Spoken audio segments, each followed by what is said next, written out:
Merdeka belajar wujud yang nyata, raih mimpimu juga cita-cita, generasi emas Indonesia. Kemudian yang kedua di sini menjaga kebersihan dalam kelas. Berarti tidak membuang sampah sembarangan.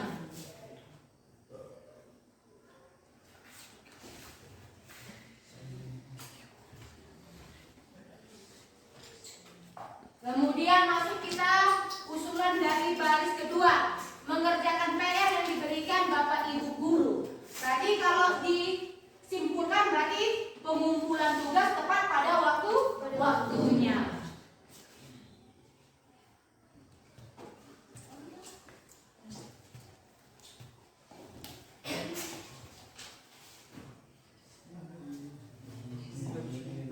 Kemudian yang keempat, menjaga ketertiban. Ya.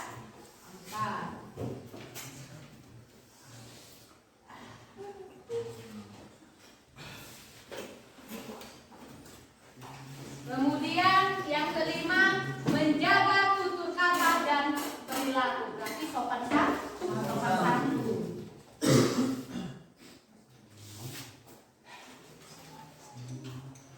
Kemudian yang keenam, berpakaian rapi.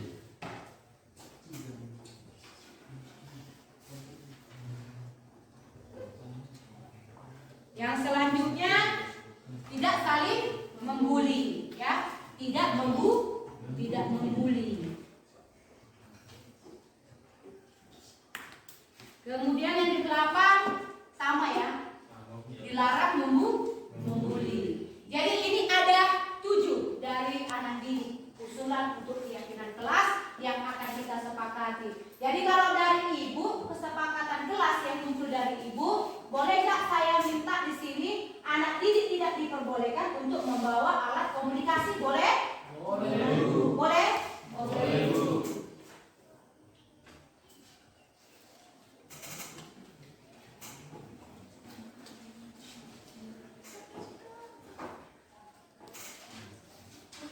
Oke, anak ibu, di sini sudah kita ambil kesimpulan bahwasanya keyakinan kelas yang kita sepakati sudah ada 8. Saya ulangi, yang pertama saling menghargai, yang kedua menjaga kebersihan kelas, yang ketiga pengumpulan tugas tepat waktu, keempat menjaga ketertiban, yang kelima sopan santun, keenam berpakaian rapi, ketujuh tidak membuli, dan kedelapan tidak membawa alat komunikasi atau HP.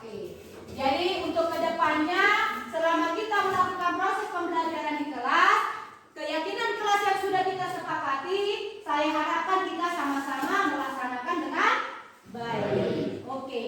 Baik, selanjutnya kita akan melanjutkan pembelajaran.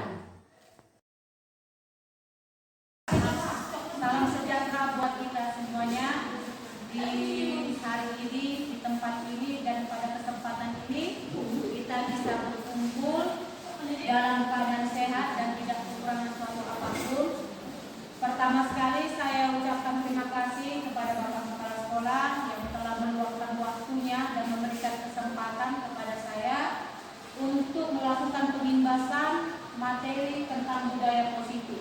Dan tidak lupa juga saya mengucapkan banyak terima kasih kepada rekan kerja saya, Bapak Ibu guru, yang telah hadir di tempat ini dan mendukung segala pekerjaan atau tugas-tugas saya dalam rangka mengikuti kegiatan calon guru penggerak. Baik, langsung saja saya akan memulai. Ini sekedar hanya sebagai pengenalan atau sosialisasi saja kepada kita, dan diharapkan bisa kita laksanakan pada saat pembelajaran di sekolah. Baik, adapun pembahasan pada hari ini berjudul tentang konsep inti budaya positif. Di konsep inti budaya positif terbagi atas 5. Yang pertama itu perubahan paradigma belajar, yang kedua disiplin positif, yang ketiga motivasi perilaku manusia, dan yang keempat keputusan dasar, yang kelima posisi kontrol, restitusi, keyakinan kelas, dan segitiga restitusi. Yang pertama itu perubahan paradigma belajar. Di sini ada 2 langkah, yaitu stimulus respon, kemudian teori kontrol. Stimulus respon itu ada beberapa. Yang pertama itu kebutuhan semua orang sama. Yang kedua, semua orang melihat hal yang sama. Yang ketiga, guru mencoba mengubah murid agar berpandangan sama dengan guru. Yang keempat, perilaku siswa dilihat sebagai sebuah kesalahan. Dan yang kelima, guru bisa mengontrol murid dan modal berpikir menang kalah. Sedangkan teori kontrolnya terbagi atas 5. Yang pertama itu kebutuhan semua orang tidak sama. Yang kedua, semua orang memiliki gambaran berbeda. Yang ketiga, guru berusaha memahami pandangan murid. Yang keempat, perilaku guru murid memiliki tujuan. Dan yang kelima, guru tidak bisa mengontrol murid dan model berpikir menang kalah. Yang kedua yaitu disiplin positif. Ya. Jadi artinya di sini Bapak Ibu kita bisa menerapkan disiplin positif ini agar apa? Agar kita bisa menciptakan suasana belajar yang kondusif.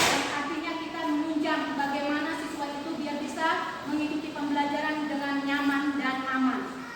Di sini disiplin positif, makna disiplin sekarang telah berubah menjadi sesuatu yang dilakukan seseorang pada orang lain untuk mendapatkan kepatuhan.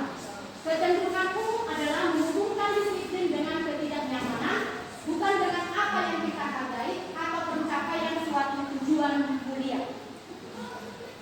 Disiplin positif adalah nilai, keyakinan, dan kebiasaan sekolah yang berpihak pada murid agar murid dapat berkembang menjadi pribadi yang kritis, penuh hormat, dan tanggung jawab.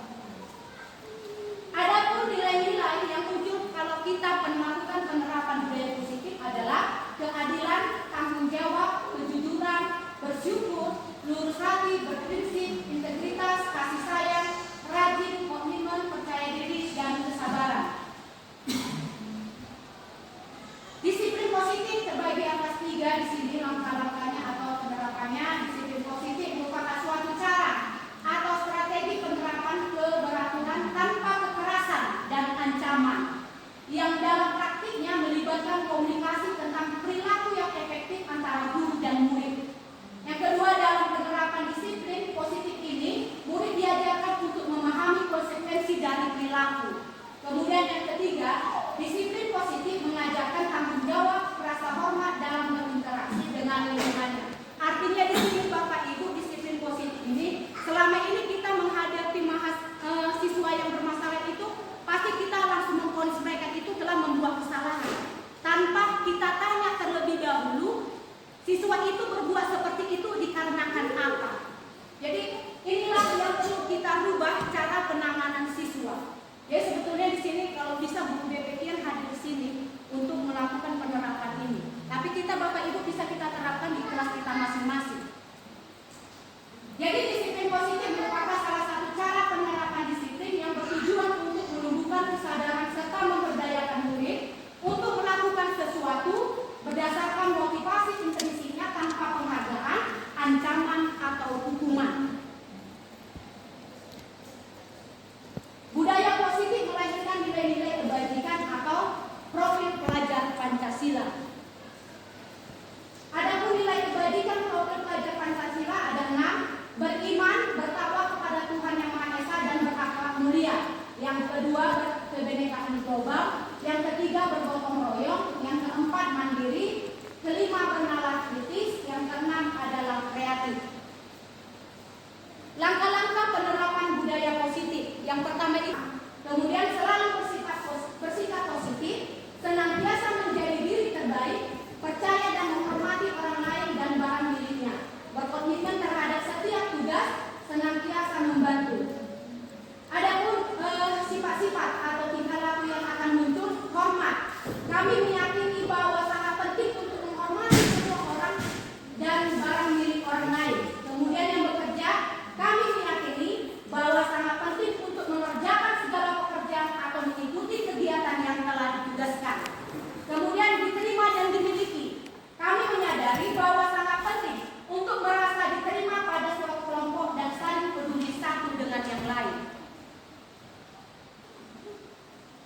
Pada saat kita melakukan pembelajaran di sekolah maupun di kelas, pasti ada kita temukan siswa yang mungkin bermasalah. Jadi untuk mengatasi siswa yang bermasalah ini Bapak Ibu, kita bisa melakukan segitiga restitusi. Ya, segitiga restitusi ini ada 3 tahap atau 3 langkah yang bisa kita lakukan. Yang pertama itu menstabilkan identitas. Yang kedua, validasi tindakan kelas, kemudian menanyakan keyakinan salah. Maaf ya, ini kesalahan ya Bapak Ibu, dan saya salah ketik. Validasi tindakan kesalahan bukan kelas. Kemudian yang ketiga menanyakan keyakinan. Di sini ada satu contoh video tentang penerapan restitusi, segitiga restitusi Bapak Ibu. Bisa kita lihat bersama-sama.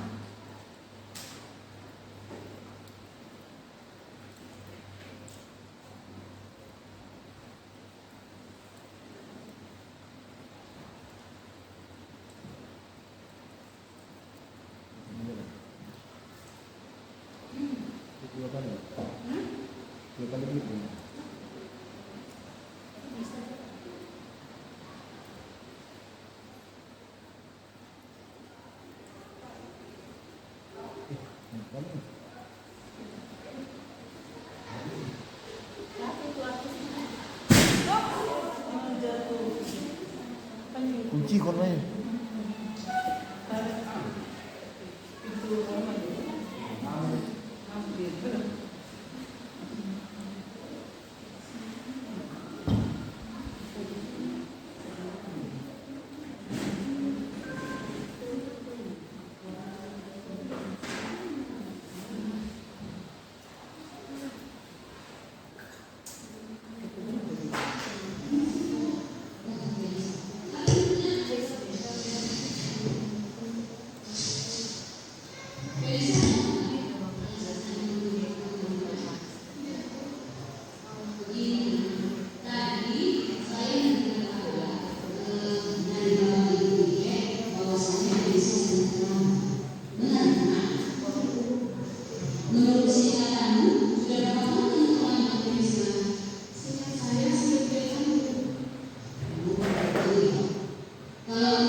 Jadi Bapak Ibu, itulah tadi pembahasan yang secara singkat yang saya sampaikan. mudah-mudahan untuk kedepannya kita sama-sama bisa menerapkan di lingkungan sekolah kita agar budaya positif bisa tercipta di sekolah kita. Terima kasih. Sekali lagi saya ucapkan juga